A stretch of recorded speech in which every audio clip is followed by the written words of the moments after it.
舒公主武技卓越，今日才知这月公主真是更胜一筹。大王，您说呢？啊，是不错，的确跳得不错，婀娜多姿，宛若仙子。楚离子啊，先前不是说今日祭祀之物是舒公主的吗？或许舒公主身体不适，无论如何，早该是你愿有的。舒儿来兮，忽儿逝。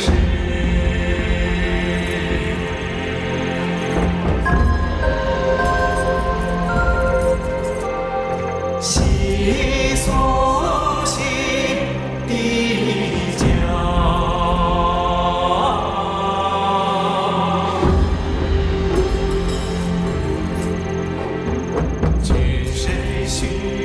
楚离子，你月这个丫头，平日里看起来男孩子似的豪爽，今日呢，恍惚换了一个人。寡女约可有，臣弟刚才见她在台上与黄歇眉目传情，真是姻缘天赐，一双璧人。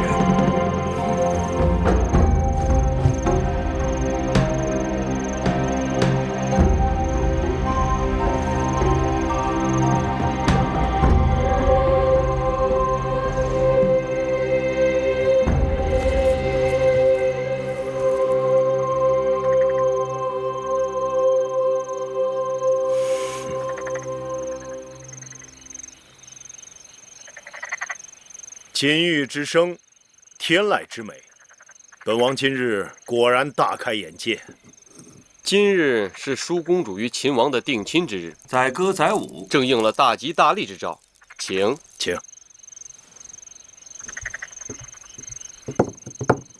禀报大王，公子歇求见。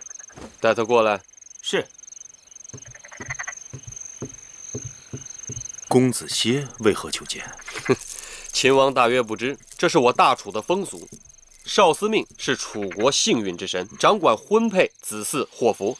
往年给少司命献歌献舞的金童玉女，都可以来向本王讨个赏赐。哦，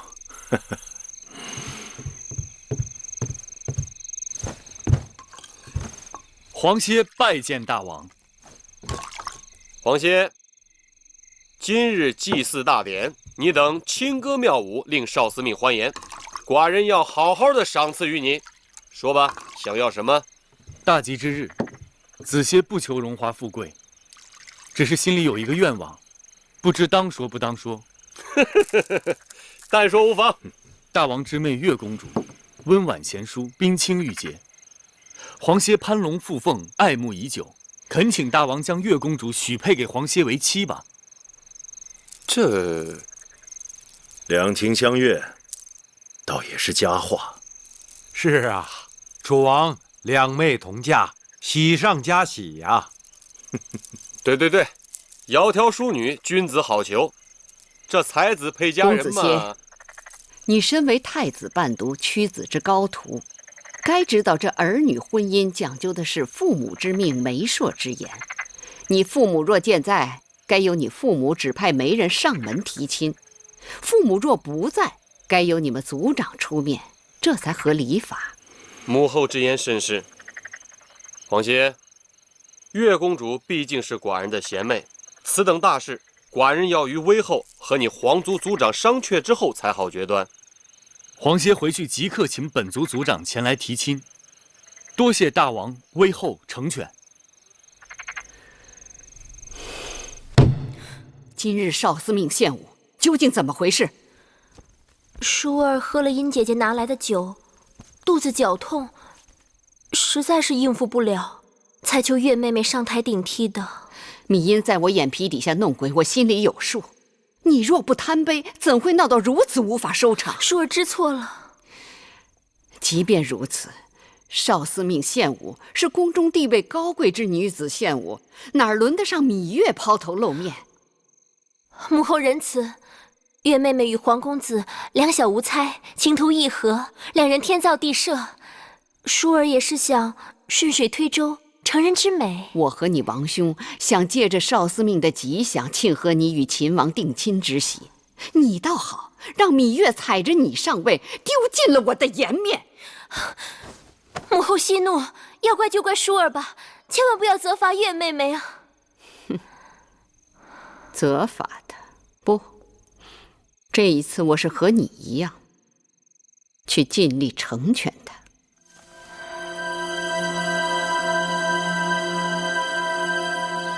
寡人看母后今日的精气神儿比往常好些。舒儿的婚事虽然周折，但也总算定下了。舒妹的婚事定了，寡人也轻松了许多。照寡人看来，既然不能与五国交好，与秦国联姻是最好的选择。两个大国强上加强，这也省去了与那些个小国打交道的繁琐和啰嗦。虽说舒儿出嫁要到来年春天，但嫁妆也要开始慢慢筹划起来，免得到时候慌手慌脚的。母后说的是，寡人已经命内在整理方府内库，列出清单，被母后挑选。方府是宫中藏宝库，固然重要，但我想也得让平府准备个书目。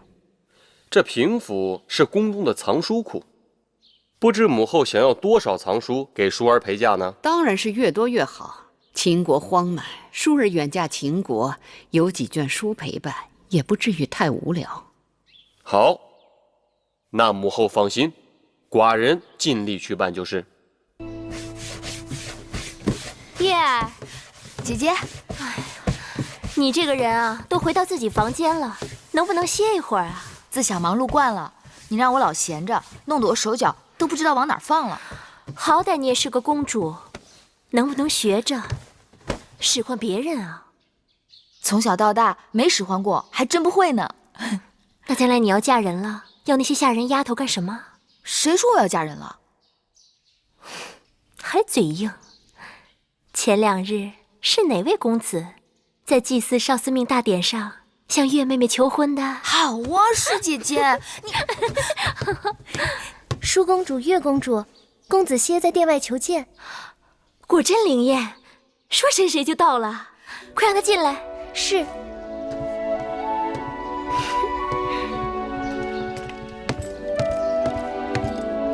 舒公主、月公主，哪来那么多客套？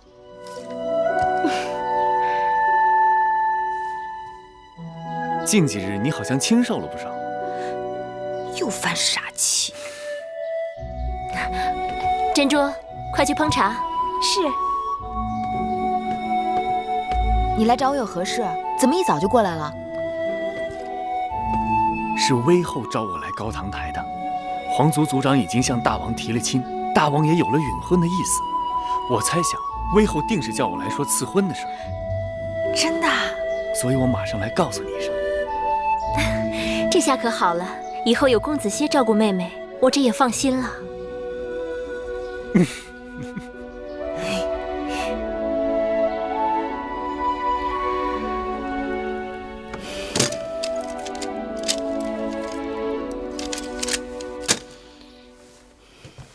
舒公主的嫁妆单还有2大车呢，微后不用着急，慢慢看，以免伤了眼睛。等再过几日，我把这些嫁妆单看完了，你拿给舒儿看看。如果她还有什么中意的，再一一添上。这段时间你也辛苦了，等舒儿出嫁后，你和我也好好歇息一下。奴婢未见之人，怎么敢说辛苦？微后，公子歇来了，让他进来。是。他来做什么？是我让他来的。我刚刚想好了一盘棋，下好了可以一发双冠。皇歇拜见威后。免礼。皇歇，你长大成人了，你可知道你还在孩童时，我就在你们族长的怀抱里见过你。那时我看你古貌淑清，我就断定你将来必有相陀之才。威后过誉了。如今你的文才武略已经快赶上你的师父屈原屈夫子了，可见我看人一向很准。春秋时，鲁国的叔公武公也说过，子贡贤于孔子，而子贡说，若是拿宫墙来做比喻，我的宫墙只有尖头一般高，别人过来都可以看到里面的一切，而孔夫子的宫墙有数仞之高，若不得其门而入，便看不到里面宏伟的宗庙和华美的宫殿。子歇与屈夫子正合此喻。年轻人难得如此不矜不发。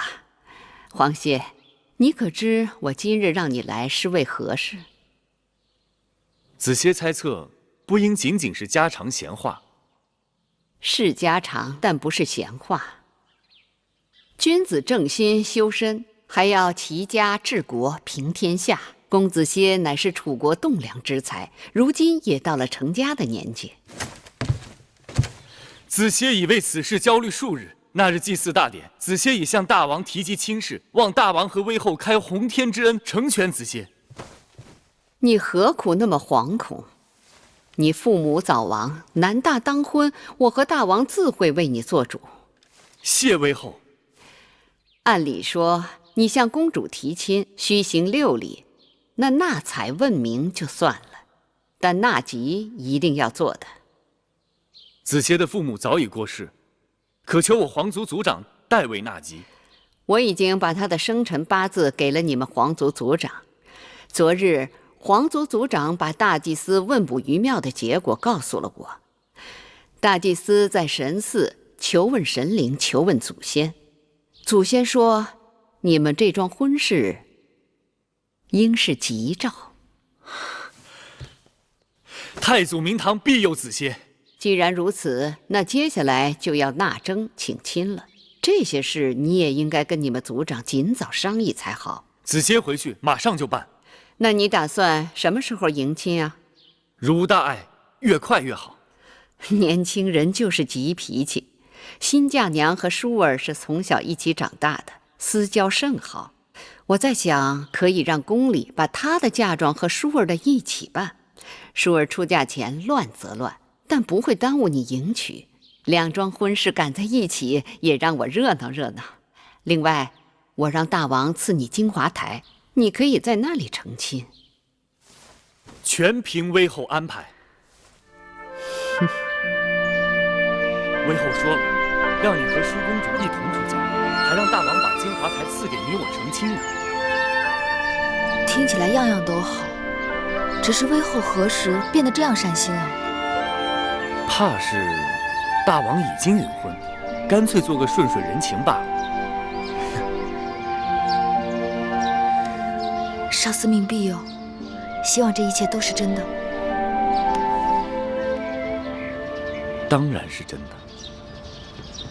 哟，这不是皇公子吗？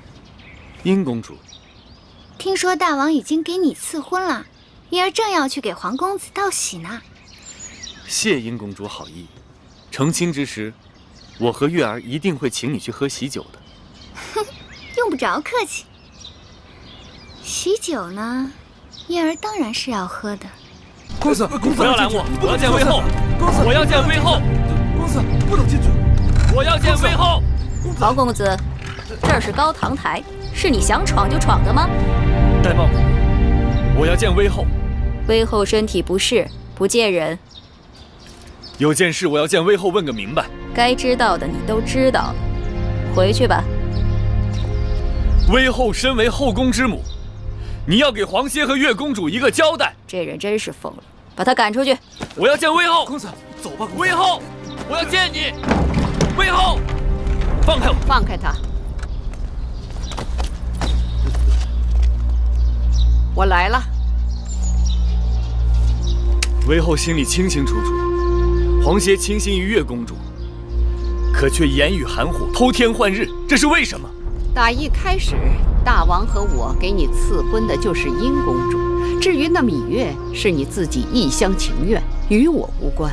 我和月公主两情相悦，我向大王求婚的时候说得清清楚楚，我非月公主不娶，月公主非我不嫁。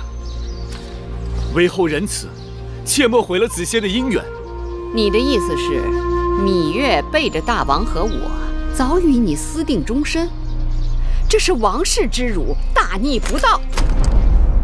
微后误解，皇协和芈月的婚事，大王早已应许，为何又突然变卦？王室之婚从来都是父母之命，媒妁之言。殷公主贤淑貌美，嫁与你是你的福气。子歇不想高攀，实难从命。你跟芈音的婚事已是覆水难收，不要啰嗦，回去好好操办吧。微后，走吧，我累了。微后万万不可！微后身为后宫之母，怎可以个人好恶和一己私欲毁了别人的良缘呢？不要以为你是太子伴读便可胡言乱语。后宫是我的后宫，规矩是我定的。把这个不识抬举的东西给我赶出高堂台！微后，微后，微后万万不可！微后，微后！因儿这丫头真是瞎了眼了，怎么看中这么一个油盐不进的呆子，惹我生气。这呆子再不识趣，也拗不过大王跟微后。等成了亲，有殷公主管教着，他脑袋瓜子会慢慢活泛起来的。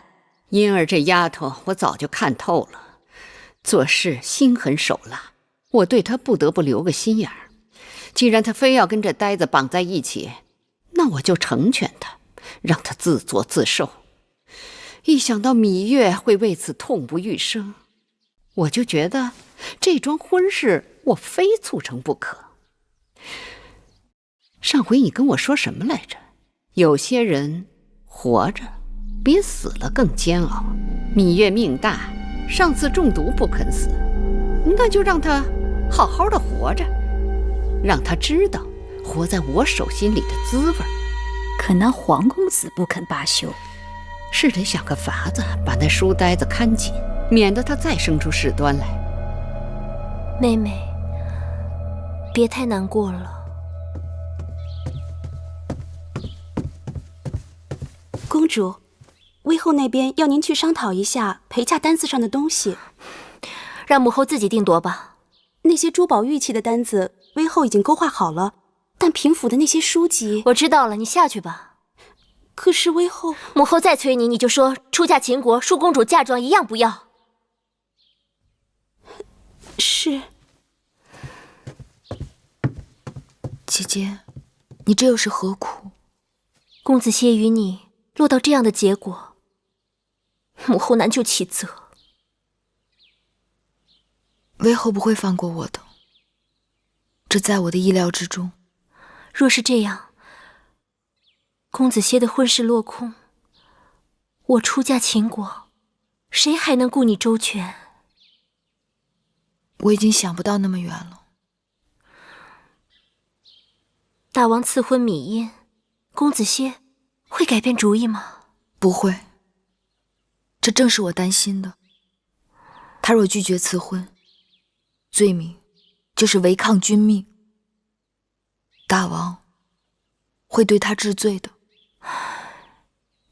公子歇娶你不成，抗命不成，那你们该如何是好啊？无路可走。都怪姐姐，那日祭祀少司命献舞，姐姐半真半假的肚子疼，就是为了让你有机会和皇公子珠联璧合，谁料却弄巧成拙，反而让母后更加记恨于你。眼下还有什么办法是姐姐能帮你的？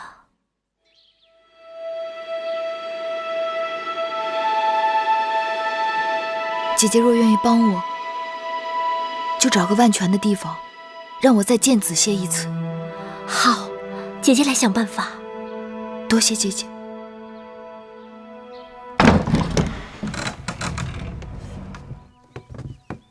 大王赐500卷书简给淑公主做嫁妆，内载列出的书目给微后和淑公主过目后却不甚合意，所以淑公主才要我陪着过来，亲自挑选。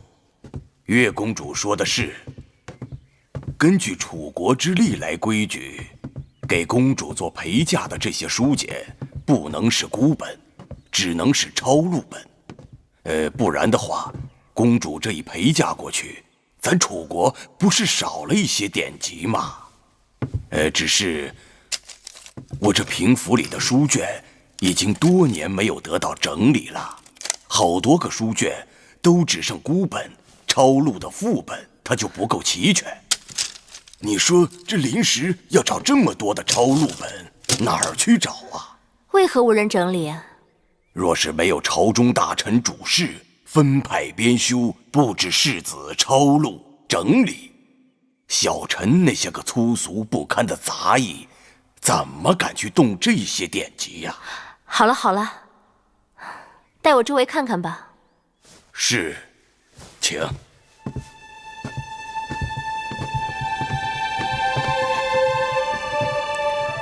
快去吧。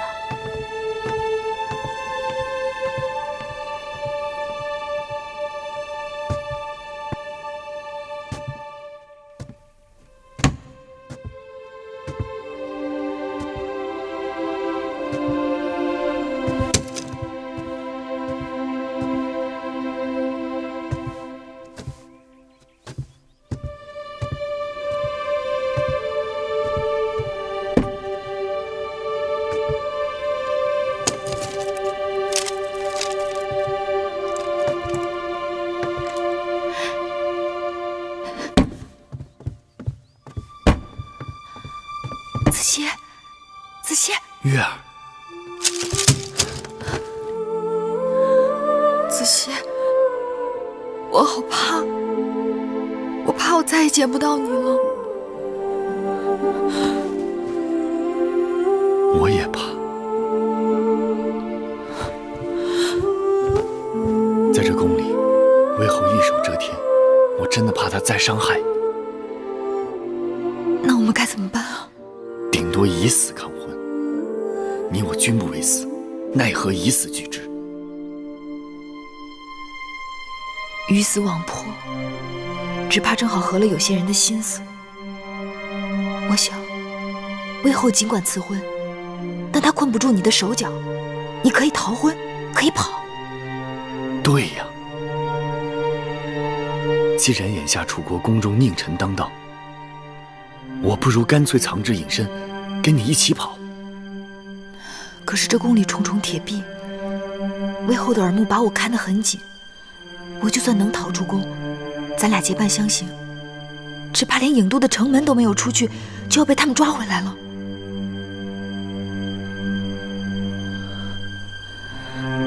可不会一点机会都没有吧？机会总会有的，让我想想。这几日，我都会以帮舒姐姐整理出嫁书籍为名到平府来，你我可以在这里碰头。好。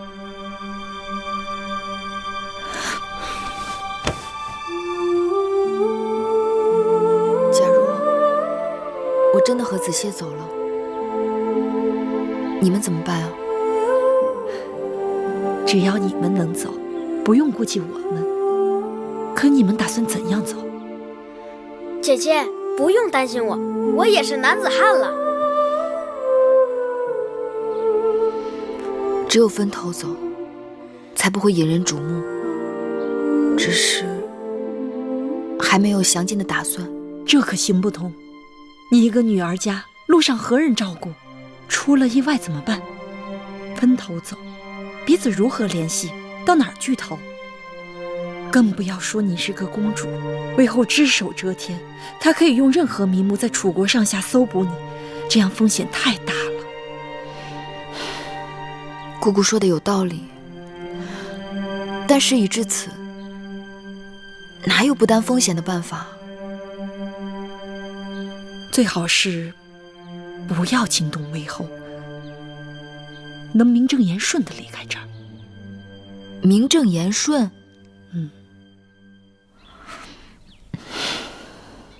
只怕很难。你们要抓紧时间誊写啊！是。哟，见过月公主。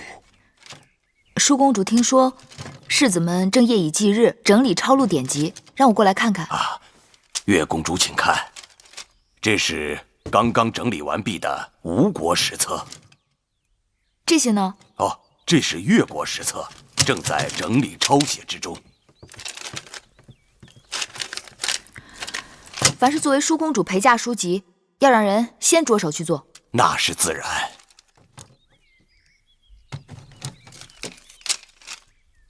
哎，这是什么？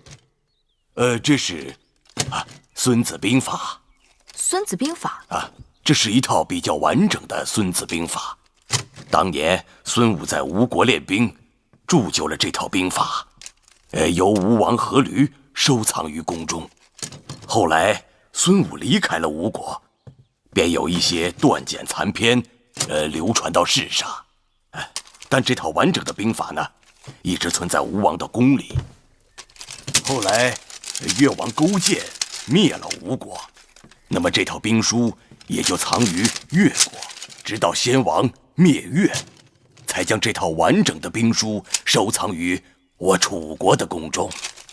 既然如此珍贵，为何仍在此处无人问津？是啊，当年先王在的时候，是想找人来整理这套兵书，可是没过多长时间，还没来得及动手，先王就驾崩了。大王继位的这些年，一直无人问起这套兵书。幸好舒公主的陪嫁书中没有这套兵书，要不然又得要多少人来誊写，忙手忙脚的，那也来不及呀。兵者，国之大事，生死之地，存亡之道，不可不察也。故经之以武事，教之以纪，而索其情。一曰道，二曰天，三曰地，四曰教，五曰法。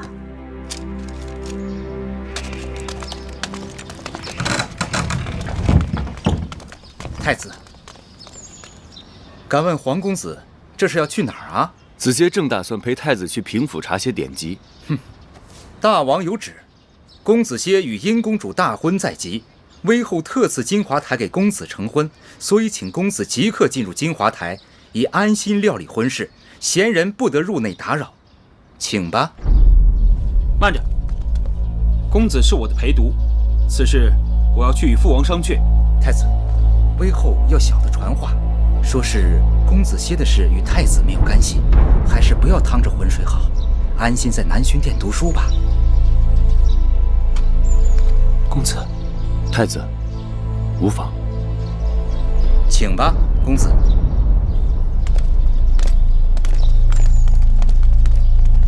快去告诉芈月。是。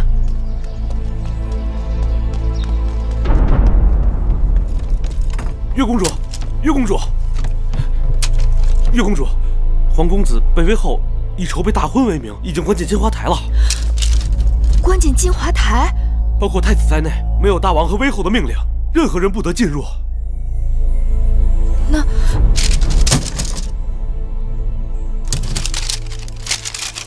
这竹简和编绳破旧成这个样子，姐姐却把它当宝贝一般。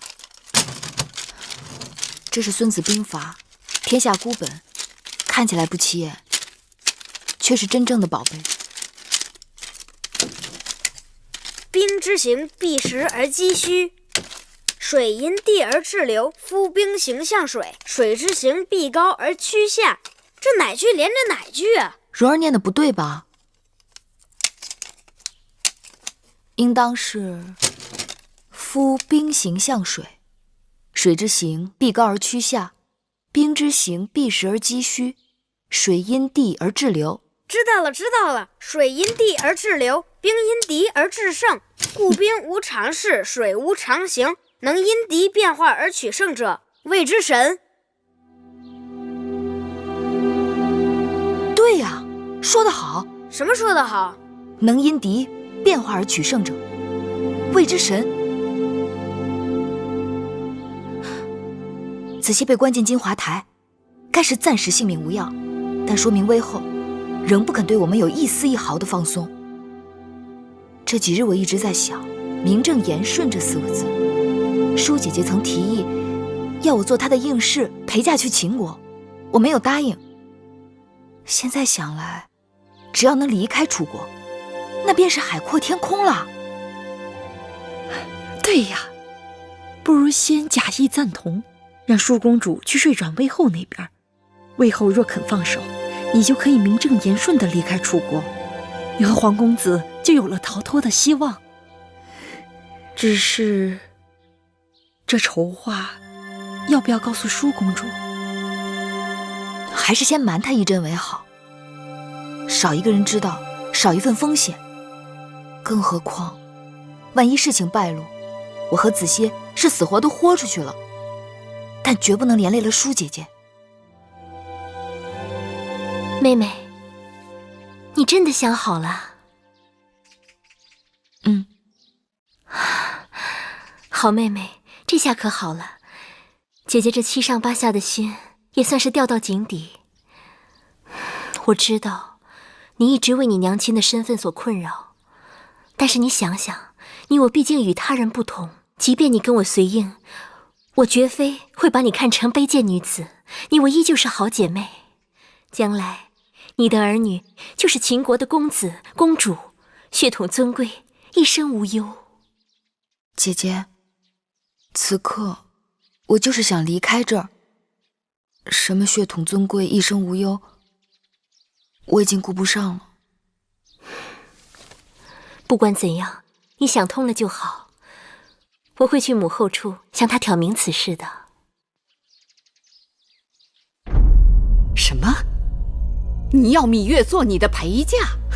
你是真的糊涂懵懂，还是故意来惹恼我？母后既然愿意倾其后宫珍宝送舒儿出嫁，为何一提芈月二字就断然回绝？不要问那么多，不行，就是不行。芈月从小与舒儿一起长大，只有她最知道舒儿喜怒哀乐。秦国路途遥遥，若有芈月，也能减少舒儿的思乡之痛。正是因为我疼你，楚国的任何东西我都不会说个不字，但只有芈月，我不能撒手。芈月与黄公子婚事未成，楚宫内外早已议论。既然母后不想让她在楚宫出嫁，那就让她陪我去秦国，也可免了是非与众人的猜疑。不管外人说什么，我主意已定。难道母后一心想让她死在宫中？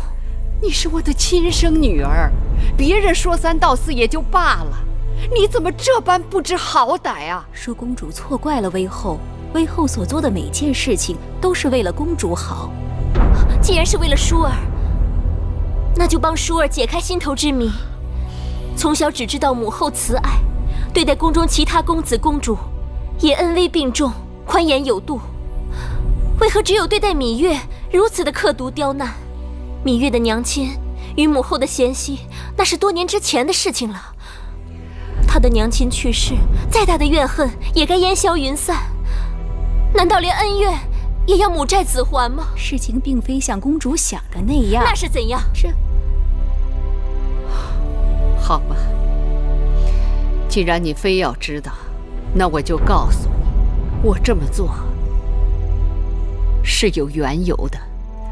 芈月尚未出生，执掌司天台的太史令堂妹就预言，芈月是霸星出世，4府变6甲乱，当主天下大变。芈月她从小心机和作为就异于常人，如果真应了堂妹的话，首先受害的便是我的骨肉。所以不管她在哪里，我的眼睛都大大的睁着盯着她，免得她兴妖作怪。她再一日，我就食不知味，夜不能寐。你还要带她走？你太不知道轻重厉害了。母后，所谓堂妹的预言，从一开始就荒诞无稽，母后却偏偏自寻烦恼。芈月从小孤苦伶仃，母后更应该可怜她，年幼丧母，无人疼爱，对她格外开恩才是。却因为10几年前某人的胡言乱语，疑神疑鬼，捕影拿风，这是何苦？我把前因后果都告诉你，如此苦口婆心，你还执迷不悟，你想气死我呀！舒儿原本还猜疑玉儿到底犯下了多大的过错，听了母后一番话，却更觉得她无辜了。舒儿心意已定，若母后不准，我就去向大王评理，望母后顾及母女情面，不要再阻止舒儿带玉儿去秦国了。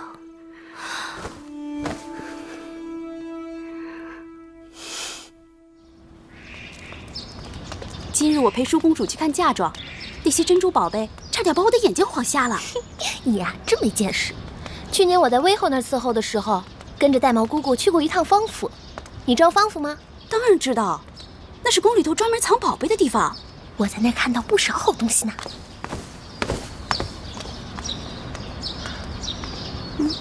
你知道吗？听说这回大王赐给每个陪嫁应试不少好东西呢，他怎么没去领啊？看书看傻了呗。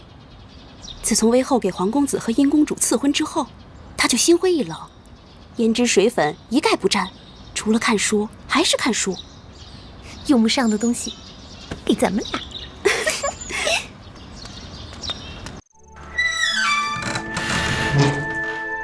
月儿，姐姐来了。我经过你的屋子，看到里面还有光亮。都这么晚了，怎么还不睡呀？我想再看一会儿书。不就是一部兵书吗？女儿家又不带兵打仗，看它做什么？反正心里头闷着，正好拿它解烦。上次月花台中毒，你的身子一直没有好利落，当心再倒下。知道了。那我先去睡了。好，你也早点歇息吧。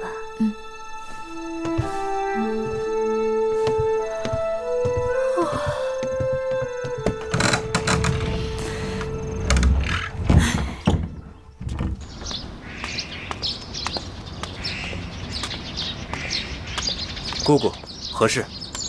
我是云梦台的魁姑，听说过些日子皇公子和殷公主就要大婚了，我们做奴婢的没什么好送的，做了些喜饼表表心意。啊，交给我吧。那就有劳了。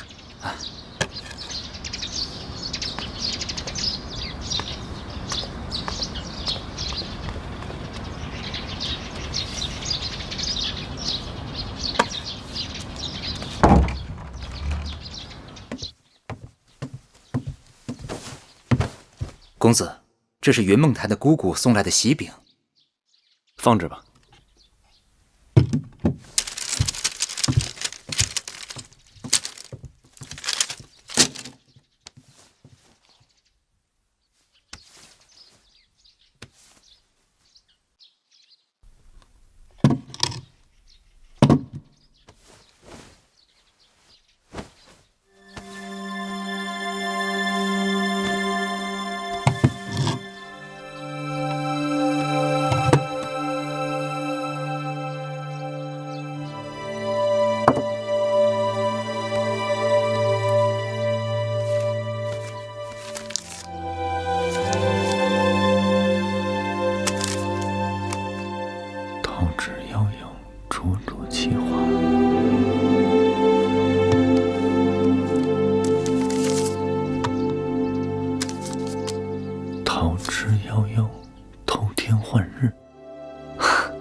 灵儿，看见没有？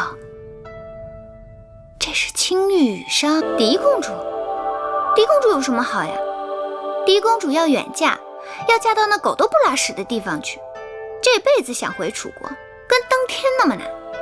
比起来，我宁可不当嫡公主。公主说的也是，舒公主这次走了，还不知道哪日才能再见到。那月公主就更可怜了，娘亲早死，又不为威后所喜，只怕是连个送她的人都没有呢。说的也是啊，跟她娘亲一个命，都是给人当陪嫁应试，没人送。哼，那本公主只好去送一送了。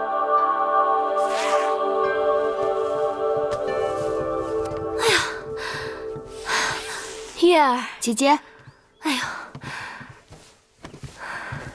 你也真是的，宫里给每个应试都配了婢子和下人一起带到秦国去，你怎么一个也不要啊？月儿不会使唤人，姐姐若喜欢，留下自己用。不说别的，眼下若是有人照应你，这些针线活哪要你亲自操持？这是给蓉儿做的衣裳。蓉儿长大了，少年公子翩翩风度，衣裳总要多备几件的。我这当姐姐的做的，无论好坏，总是当姐姐的留给她的一片心意。那要是到了秦国怎么办？我是王后，你是我的姐妹，总不能这些事情还要你亲自动手。就算你肯，我还不肯呢。秦国后宫那些不知根底的人，还不知怎么笑话我们。后宫里的人都是这样攀高踩低的，想想真是没趣。公主，殷公主来了。她来干什么？哟，你们都在呢。我还说呢，这舒妹妹要出嫁了，不知道得多忙啊。且不说陪嫁中的那些摆设、器具、书籍、珠宝首饰、乐器药材，光那4季的衣裳就得有好几车吧。秦国啊，那地方冬天特别的冷，舒妹妹得把银鼠皮和灰鼠皮的大袄多拿上2件，免得受冻。我的嫁妆由母后定夺，殷姐姐还是多操心自己的事吧。可不是，我那儿也乱成一锅粥了。说起来，我比妹妹还有早出嫁1个时辰呢。这是皇族族长和威后根据大祭司问卜神庙的结果定下的吉时。这不，陪嫁的单子也有了，光金银玉石、玛瑙沉香的手串、手镯子就有好几大盘子，再加上项圈、耳环、凤钗什么的，一样样的看过来，看得我头直疼。其实啊，我也不在乎那些东西。子歇的父母过世早，家里头的事情都是由他们族长做主。皇家在楚国虽然没有过去的花团锦簇，但排场仍旧得撑着。我的嫁妆带过去，还不都是便宜了别人？殷姐姐若没别的事，忙你自己的去吧。没关系，我也是出来散散心的。灵儿，在，帮着珍珠给我碰壶茶去。是。如今啊，我才真的相信，人是天生有命的。像妹妹你，就是荣华富贵，要当一国之后的命。像我呢，就是相夫教子，若夫君能加官进爵，我也就跟着享福的命。可也有的人啊，生下来就是贱，再张狂，也只能跟他娘亲一样，给人当个陪嫁硬使。你说，这老天怎么那么公平啊？珊瑚，你进来。我记得前段日子给舒公主做过不少香丸，你把她找来，用香炉把这里好好熏一熏。是。月妹妹，要不你我一起去园子里走走吧？这屋子里的污秽之气实在是太重了。哎呦，可不是，快走。走，走。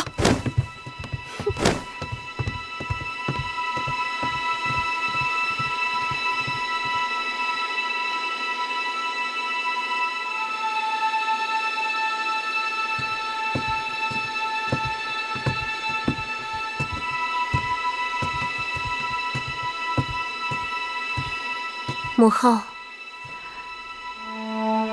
母后找我。舒儿来了，快坐到母后身边来。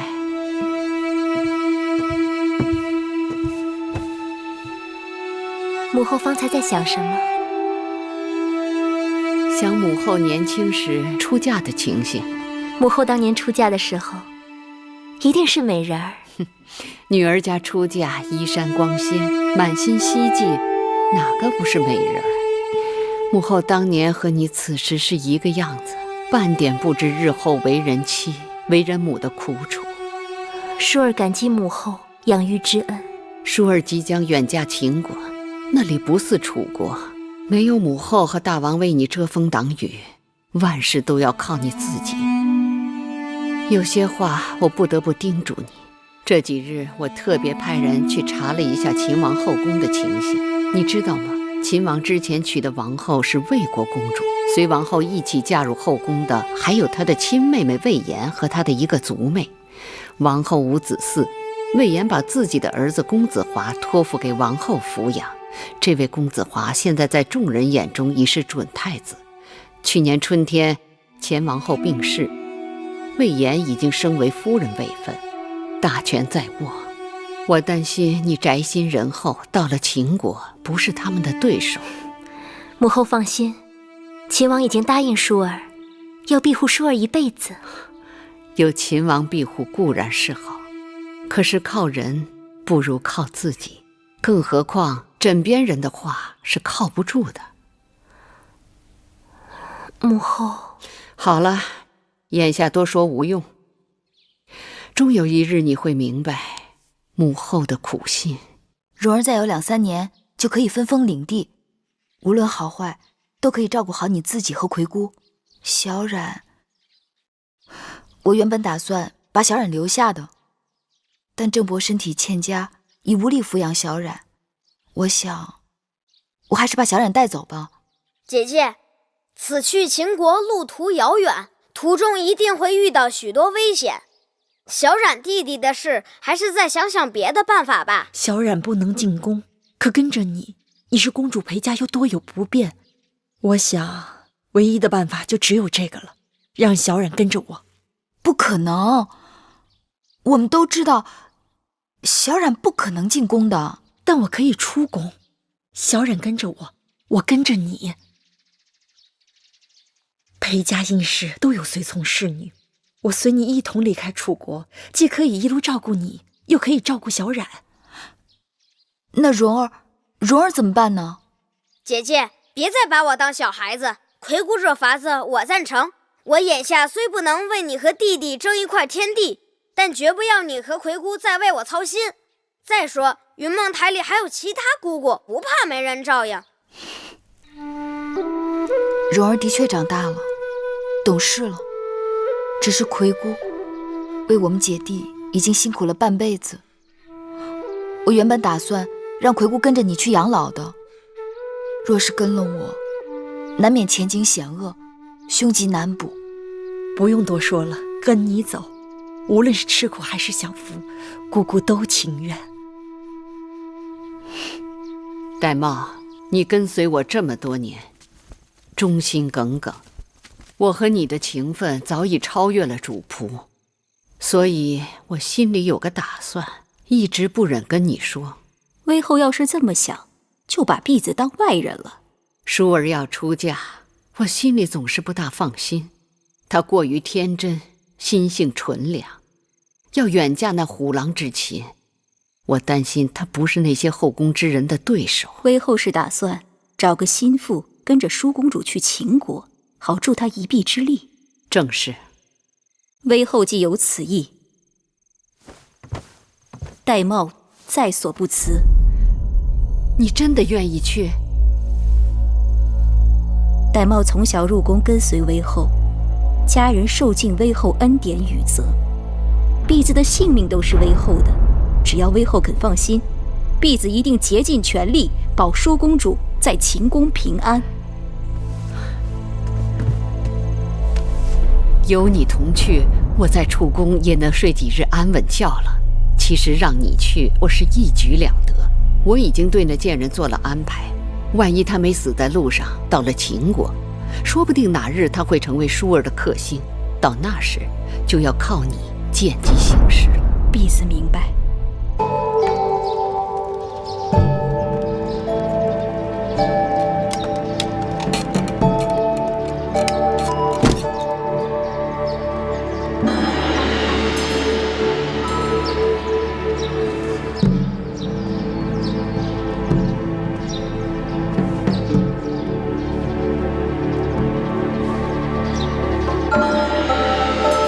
殷公主，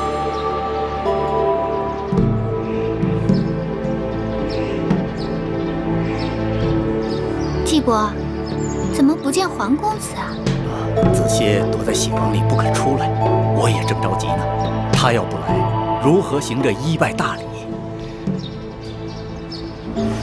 我亲自去请他。不妥，不合理智。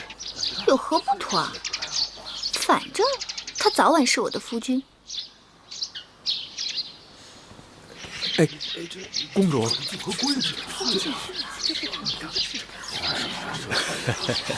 也好。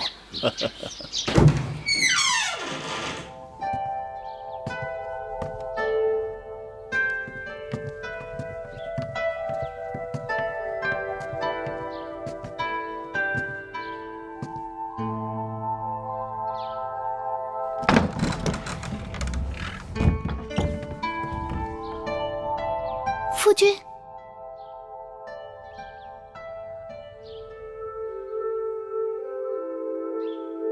今日良辰美景，夫君为何背对着我？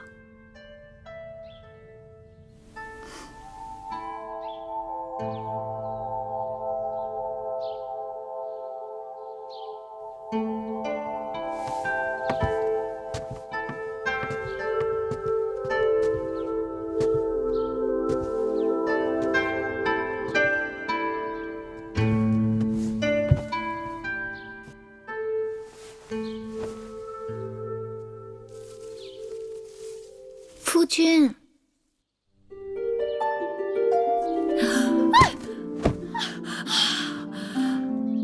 姑母怎的好糊涂啊，竟然叫侄儿夫君。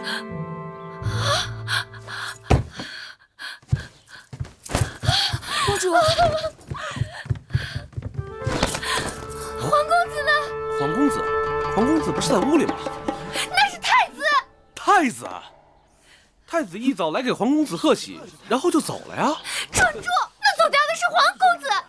公主息怒，公主息怒。啊！怎么出这种事？公主息怒，公主息怒，公主息怒。公主闪开！公主，怎么回事？拜。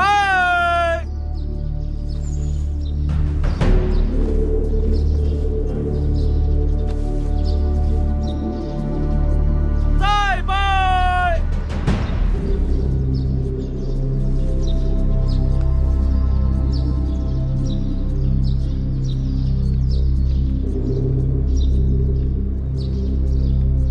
三拜。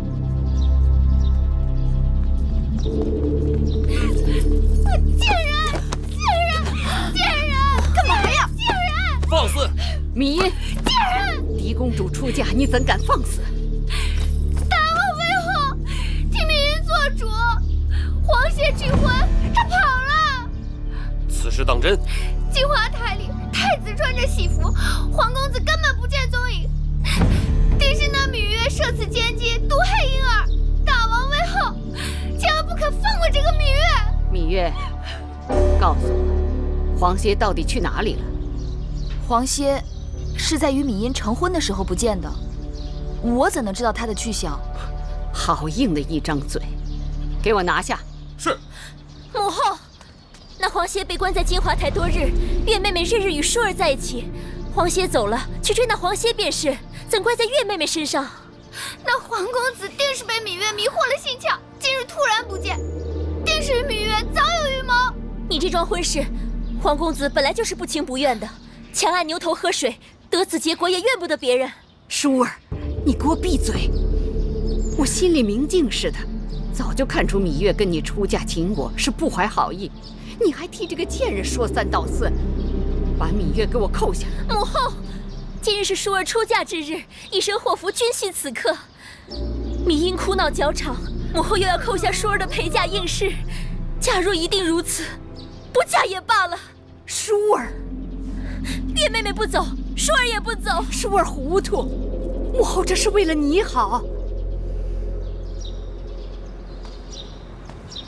大王，吉时已到，若错过了时辰，与公主的姻缘不利。大王，这皇协悔婚是小事，楚秦联姻才是大事。母后，眼下没有证据证明皇协的出逃与芈月有关，依寡人之见，还是得过且过，即刻启程吧。这怎么可以？有何不可？若不是你强行把芈茵许给皇协，事情怎么会闹到如今这个地步？微后明鉴，若再不启程，就会错过了吉期。秦王那里在关外迎亲的人也是有时辰的。况且秦国迎亲使者手里有陪嫁应妾的名单，突然少了一人，恐怕会引起误会和猜忌。好了好了，启程启程启程！等等，舒儿，也许你眼下还不会明白，我所做的一切都是为你好。你是娘亲身上掉下来的肉，我怎会害你？等你以后有了自己的孩儿，你便会明白做娘的一片苦心。母后，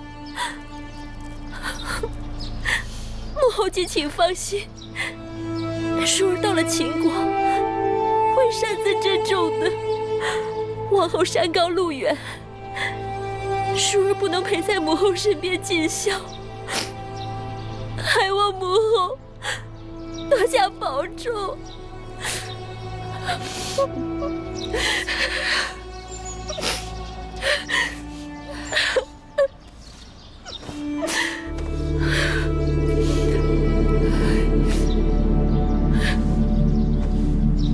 吉时到，启程。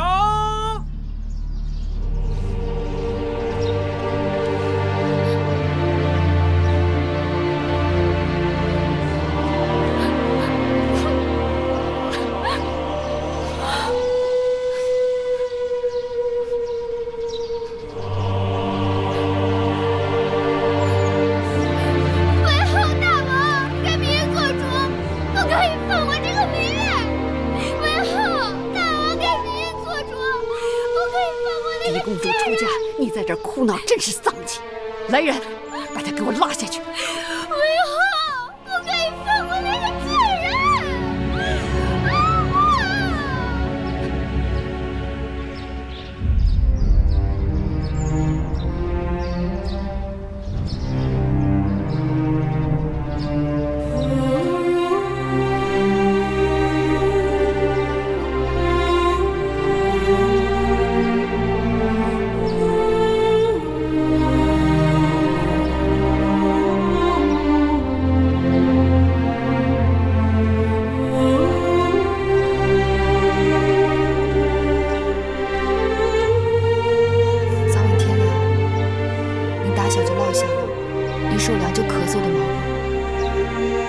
记得添衣裳，千万别受冻。放心，你和冉帝路上要保重。还有贵姑，不要太辛苦了。在宫里，无论遇到什么事情，你都要学会忍，千万要小心威后那里。只要熬到分封，有了你自己的立脚之地，一切就都好办了。等到分封之后，我一定想办法把你们都接回来。只是这一去，路途遥远，会有很多危险。还有我呢，谁要是敢欺负姐姐和魁姑，我就揍他。小冉是个男子汉了，遇到险境，我们会有办法的。眼下我们不得不分开，就是为了有一日，我们可以平平安安的团聚在一起。迟掉了，要不然到江边上船，天就要黑了。蓉蓉送姐姐出嫁，起来吧。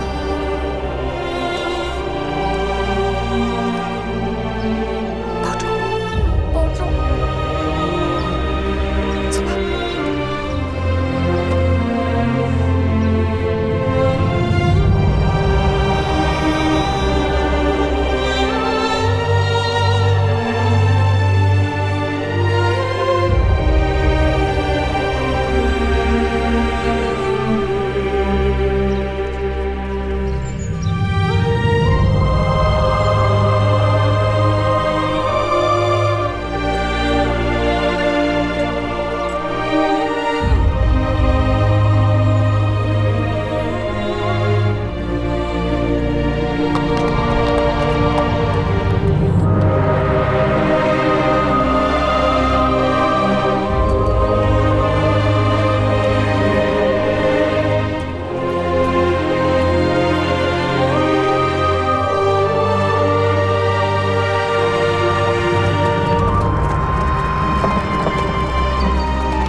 襄城守将唐遂拜见舒公主。免礼。谢公主。这位是秦国的蒙敖将军，特来迎亲。外臣蒙敖拜见舒公主。蒙将军有礼。公主，行宫已经准备好了，请您先行歇息。明日，蒙敖将军会亲率人马为送亲队伍打前站，再由末将护送公主出关。出了襄城，就由蒙敖将军护送公主入秦了。有劳两位将军了。这是外臣应尽的职责。舒公主，请。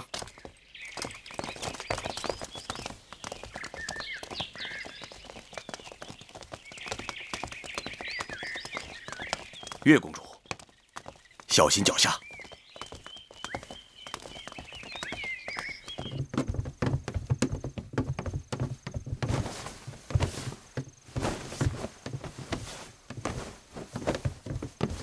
哎呀，终于到了。晌午才从船上下来，接着又坐车，这会儿觉得房子都在打晃呢。妹妹，你快坐吧。姐姐早生歇息吧，明日开始车马劳顿，只怕会更辛苦。妹妹，你也累坏了吧？那你也早点歇息吧。我就住在姐姐隔壁，有事喊我。嗯。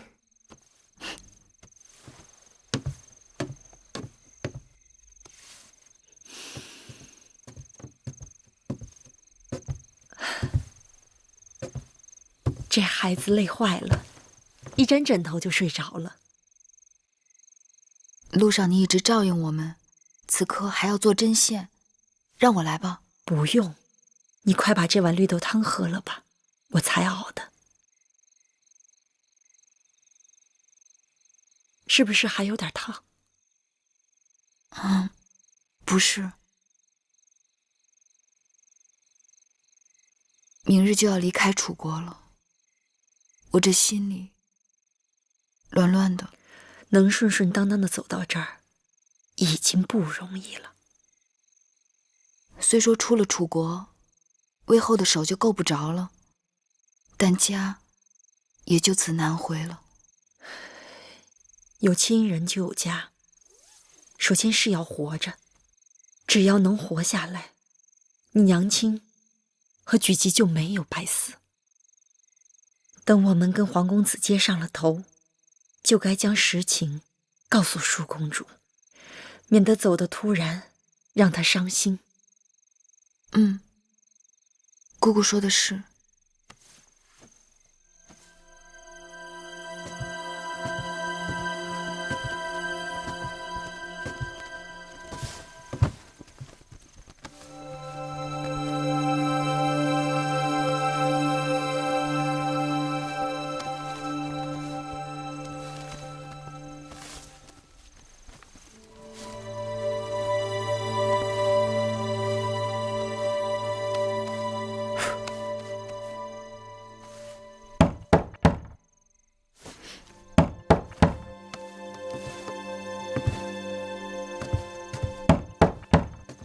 谁啊？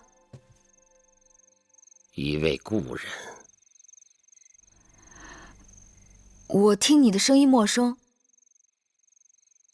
你将门打开便知道了。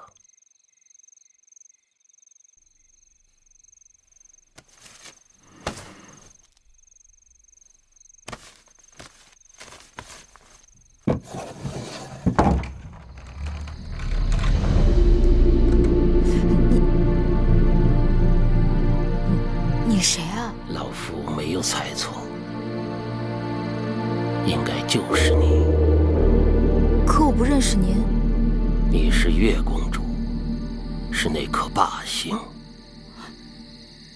老伯，我没见过您。在下堂妹，襄城守将唐遂是在下的堂弟。16年前你还未出世，老夫就知道你了。你在说什么？当年老夫夜观天象，发现霸星出世，4府变，6甲乱，主天下大变。我将此事报告给大王，说霸星将要降生到楚宫。大王当时高兴得很呢，没想到生下来的却是你这个女娃娃。于是老夫被剜去了双眼，流放到了边关。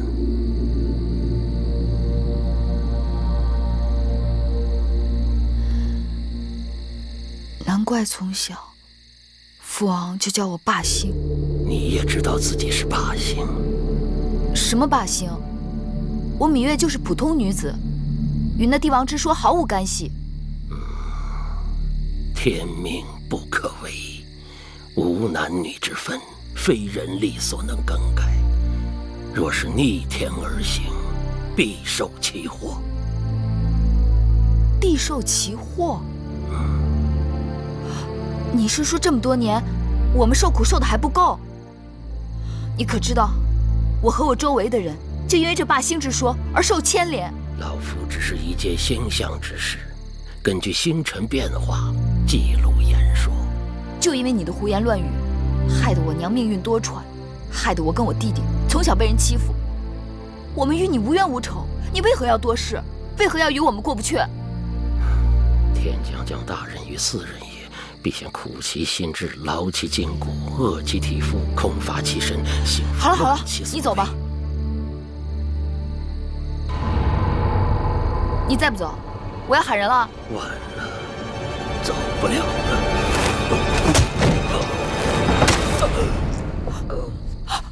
老伯，老伯。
大胆狂徒！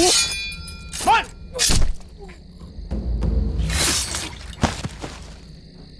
踏进去！咎由自取。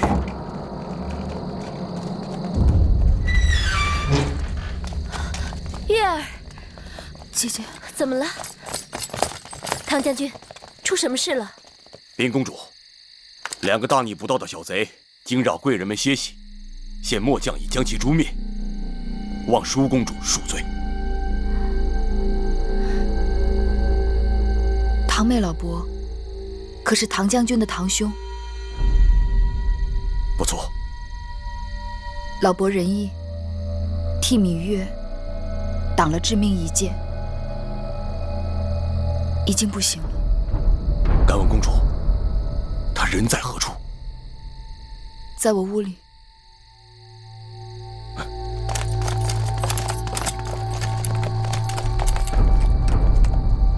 这门外不是有侍卫把守吗？怎么还能让外人进来？守门的侍卫均已被害。这院子外面应当还有巡逻的将士和值更的侍从，唐将军可知他们的去向？这……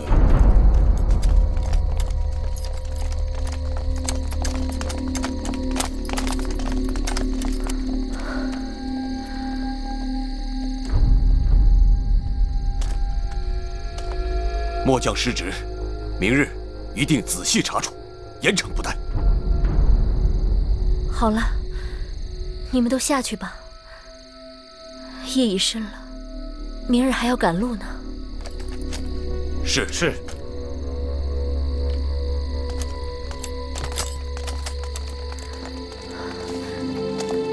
月儿，你没事吧？没事。吓死我了！你没事就好。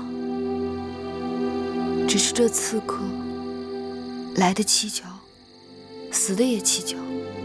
我一定让人禀报大王，狠狠地处罚这些襄城守将。其实也怪不得他们，这襄城是秦楚交界之地，历来盗匪横行。今日之事，大约也是哪个毛贼被糊涂油蒙了心，闯错了地方。玳瑁姑姑好灵清啊，连这小小边城的事情都了然于胸。奴婢也是道听途说罢了。既然大家都没事，那就早点歇息吧。早点歇息吧。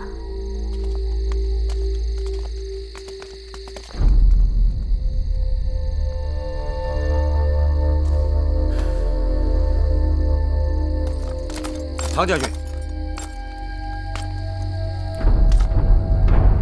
你还是警醒点好。这下半夜要是再出什么差池，你我的脑袋可就保不住了。这是当然。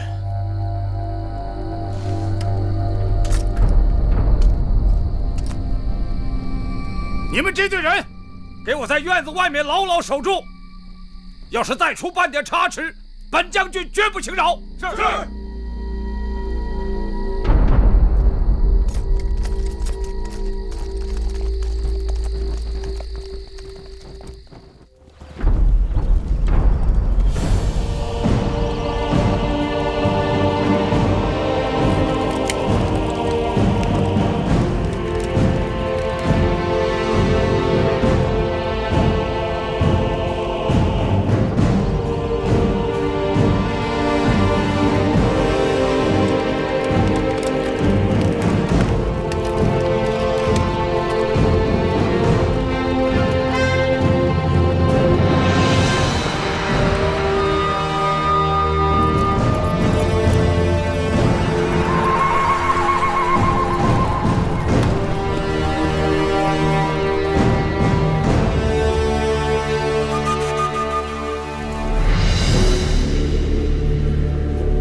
我想了一夜，昨晚之事绝非意外。我心里有数，那堂妹突然上门，只怕就是好心来报信的。难道还是韦后？是他，也可能是别人。这可怎么是好？原以为一切都可以结束了，可现今……我只好盼着赶快到武关，到了那儿就有着落了。黄公子，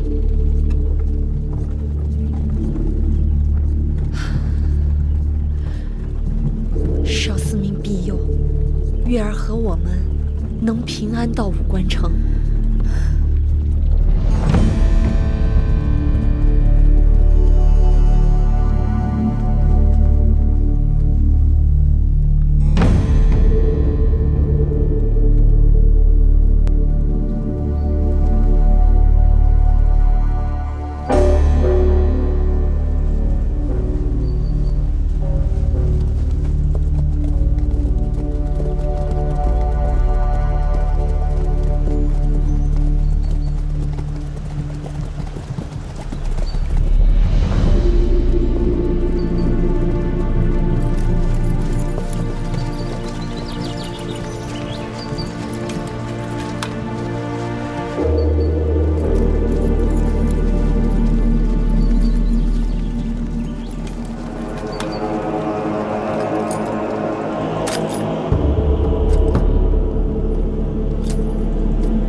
公主，此处已是楚秦交界，末将只能护送公主至此。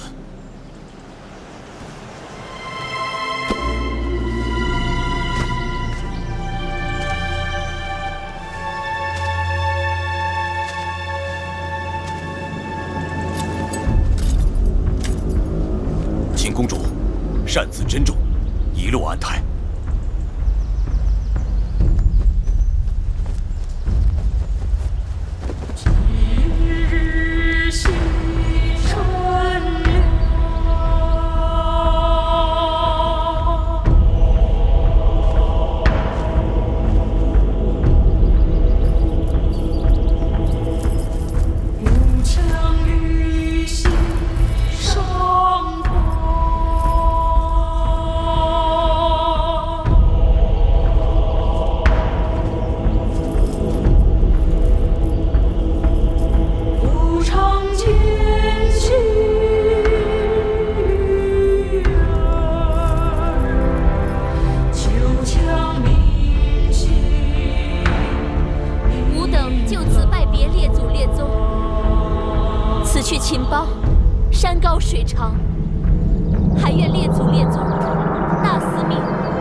机会重返故国，彭毅把故国之土带在身上，也算是聊作安慰。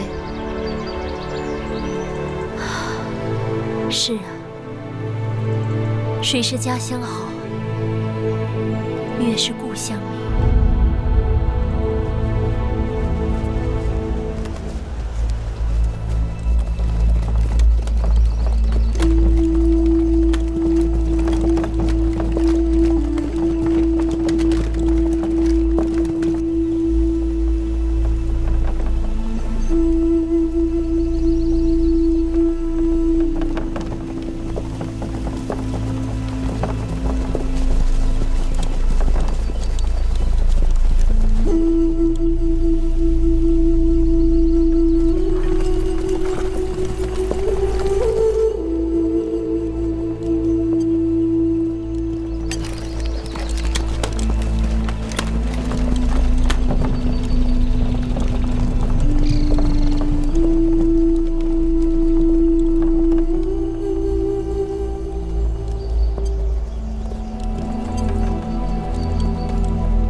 公主，你还好吧？你怎么样？停车！停车！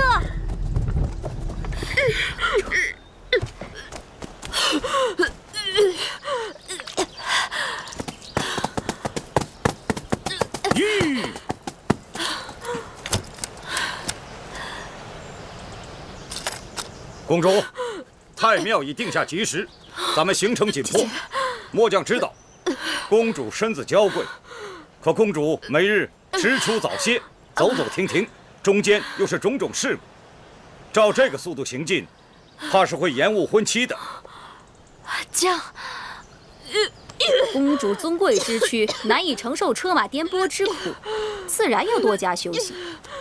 将军既奉秦王之令，遵令行保护之责即可，并非押送犯人。何时行，何时止，当由公主做主。及期如何，与你何干？放肆！你只不过是小小奴婢，竟敢对本将军无礼！不错，我是奴婢，但我是楚国公主的奴婢，不是将军的奴婢。既入秦界，要遵秦法，耽误了规定的行程，无论奴婢贵人，一律责罚不贷。将军息怒，秦王以礼聘楚，楚国以礼送驾，将军身为秦臣，该以礼护送。公主病倒，将军和属下必然滞留。将军若是能让公主歇息1个时辰，公主身体略好些，也可让车马加速行程。1个时辰，不行，只能歇半个时辰。谢将军。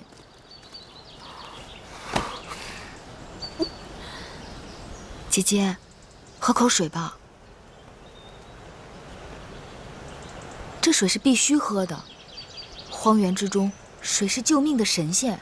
不，我怕喝下去，一会儿又吐出来。与其如此，不如不喝。姐姐，入秦多日，你不是吃不下东西，就是把吃的东西全都吐了出来。若是这样下去，身体会吃不消的。公主受的苦你都看到了，且不说送来的膳食粗劣，用膳的时候竟然仍在行进中，人坐在马车里颠得七荤八素，还没吃一口就吐出来了，这哪里是迎亲啊，分明是折磨人。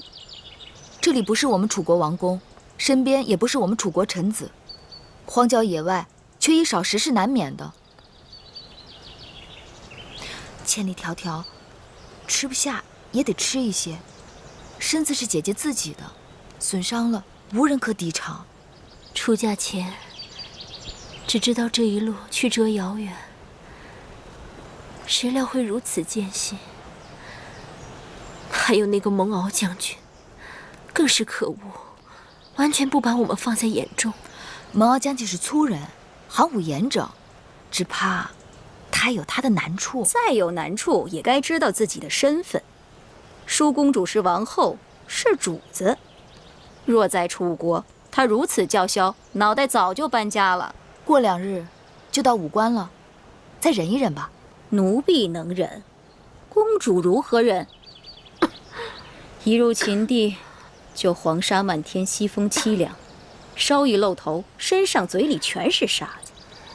这一路上，连个驿站都没有，晚上只能睡臭烘烘的羊毛帐篷。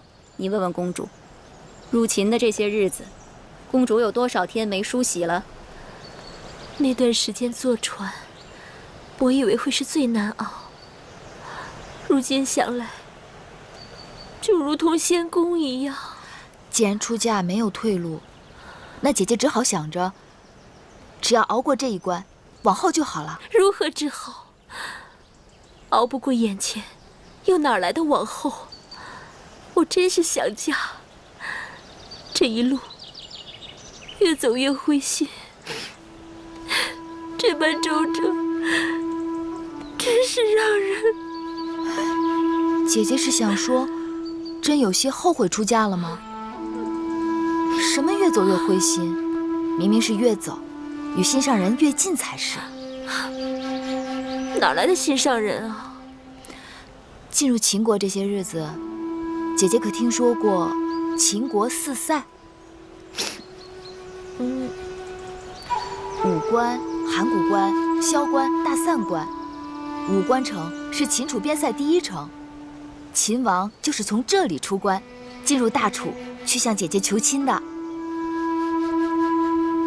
妹妹提起秦王求亲，真是恍如隔世。到了武关就有驿站，站站相连，一路平坦大道直通咸阳。到那时，姐姐就可以好好歇息，调理身体啦。妹妹也想早早到武关，对吧？当然。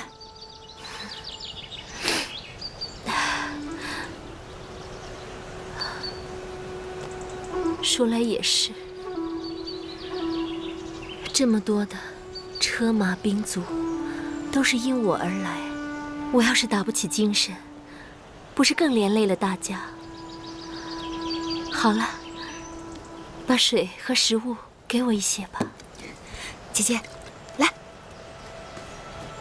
姐姐。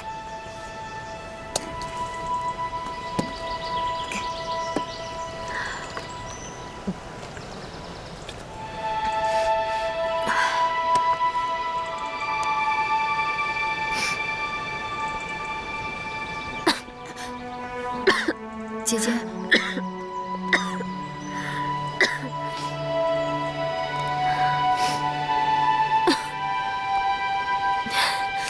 想来我也真是佩服你，这粗粝的糕点如同嚼蜡，你是怎么咽得下去的？姐姐是从小没有尝过饿肚子的滋味，其实有东西吃，比饿着要舒服多了。真的吗？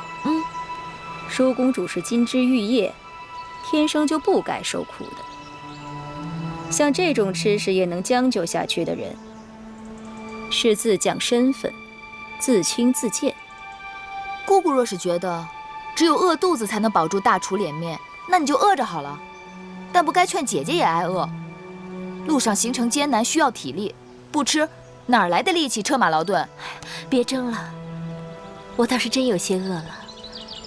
我再吃几口吧。